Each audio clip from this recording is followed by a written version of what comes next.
Sa võtad telefoni kätte lihtsalt korraks. 10 minutit hiljem oled väsinum kui enne seda liigutust. Ja sa arvad, et probleem on sinus. Sa ei ole laisk. Sa oled ülestimuleeritud. Telefon piiksub, keegi kirjutab, auto sõidab mööda, midagi vilgub kusagil. Ja iga kord aju registreerib seda. Osa sellest mürast on nii tavaline, et sa ei märka seda enam.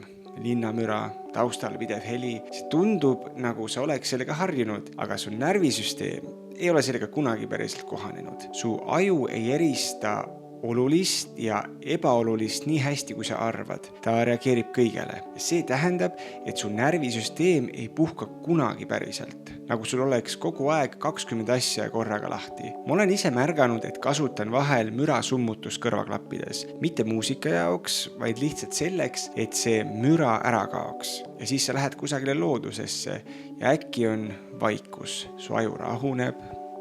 See ei ole kokkusattumus.